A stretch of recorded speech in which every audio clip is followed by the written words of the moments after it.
नमस्कार दोस्तों, मैं दिलीप कुमार। दोस्तों, बिहार के प्रतियोगी परीक्षाओं में धांधली और सेटिंग का खेल लंबे समय से चल रहा है और अब ऑनलाइन सेंटर को किस तरह से मैनेज किया जाता है, इसका खुलासा दैनिक भास्कर ने किया है।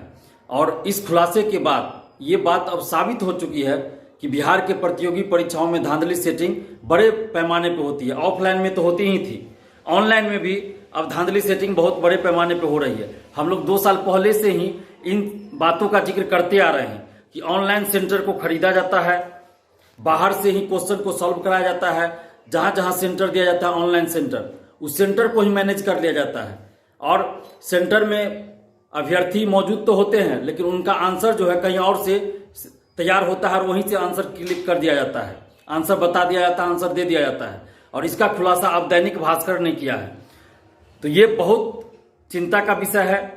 आखिर कब तक बिहार में प्रतिभा का हनन होते रहेगा? कब तक बिहार के लाखों करोड़ों युवाओं के भविष्य से इस तरह से खिलवाड़ होता रहेगा? परीक्षा माफिया और शिक्षा माफिया इतने हावी हो चुके हैं बिहार में कि अब बिहार की प्रतिभा के साथ लगातार खिलवाड़ हो रहा है और सरकार कार्रवाई के नाम पे सिर्फ और सिर्फ लिपापोती करती है।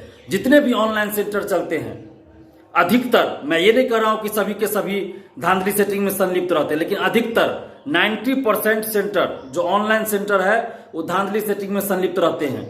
दैनिक भास्कर के खुलासे में ये बात सामने आई है कि 20 ऑनलाइन सेंटर पटना का पैसा 2-2 लाख रुपया पैसा लेकर सेंटर मैनेज करता था, यानी कि एक अभ्यर्थी से 2 लाख रुपया लेता था। अब सोचिए, वैसे अभ्यर्थियों से जिनसे पैसा लिया जाता था उनको आंसर बता दिया जाता था, आंसर सॉल्व करा दिया जाता था बाहर से। परीक्षा हॉल में वो मौजूद है, लेकिन आंसर उसका बाहर से, इस तरह से वो लोग सेटिंग करते हैं। ऑनलाइन सेंटर में और ज्यादा फर्जीवाड़ा होता है। और ये बात मैं पहले से कहता आ रहा हूं कि ऑनलाइन जो एग्जाम है उसमें और ज्यादा सेटिंग होता है, धांधली होती है और फर्जीवाड़ा होता है और जल्दी इसका पता भी नहीं चलता है। और आज वो बात साबित हो चुकी है। ऑनलाइन परीक्षा में भी बड़े पैमाने पर धांधली सेटिंग हो रही है, बल्कि ऑफलाइन से ज्यादा धांधली सेटिंग ऑनलाइन परीक्षा में हो रही है। हाल ही में सीटेट की परीक्षा हुई, उसमें भी बिहार में बड़े पैमाने पर धांधली सेटिंग की गई। सीटेट की परीक्षा में, इससे पहले एसटीटी की परीक्षा में, ऑनलाइन परीक्षा में धांधली सेटिंग हुई। और अभी ये खुलासा जो दैनिक भास्कर की तरफ से हुआ है, तो ये चौंकाने वाला खुलासा नहीं है।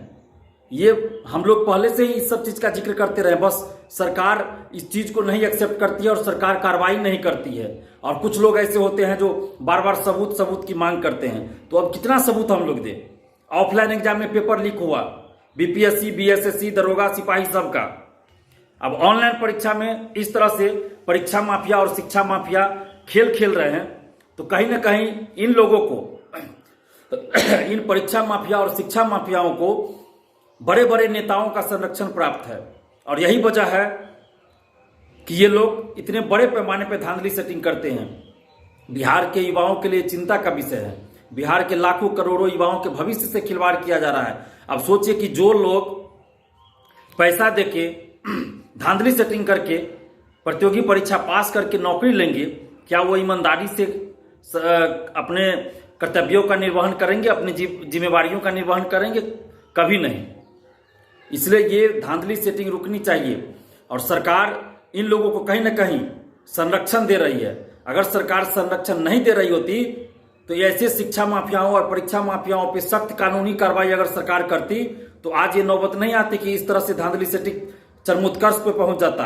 और आज भी आप देखिए, चाहे वो पेपर लीक हो या धांधली सेटिंग का मामला हो या कुछ भी हो, सरकार शिक्षा माफियाओं और परीक्षा माफियाओं पे सख्त कानूनी कार्रवाई नहीं करती है। और इसी का ये दुष्परिणाम है कि दिनों दिन बिहार में प्रतियोगी परीक्षाओं में धांधली सेटिंग बढ़ती जा रही है। हम सरकार से ये मांग कर रहे हैं कि अब जितने भी परीक्षा सेंटर है, चाहे ऑनलाइन हो या ऑफलाइन हो, सबकी इंक्वायरी करवाइए और कम से कम जिन से परीक्षा सेंटरों का नाम आ रहा है धांधली सेटिंग में, उनका तो आप कीजिए। और ऑनलाइन परीक्षा तो होनी ही नहीं चाहिए, क्योंकि बिहार सरकार के पास अपनी तो व्यवस्था है नहीं, अपना संसाधन है नहीं ऑनलाइन परीक्षा लेने का। और आप प्राइवेट सेंटर में जब ऑनलाइन परीक्षा ले रहे हैं तो उसमें धांधली सेटिंग होने का चांस वैसे ही बढ़ जाता है। तो इसलिए ऑनलाइन परीक्षा तो होनी ही नहीं चाहिए।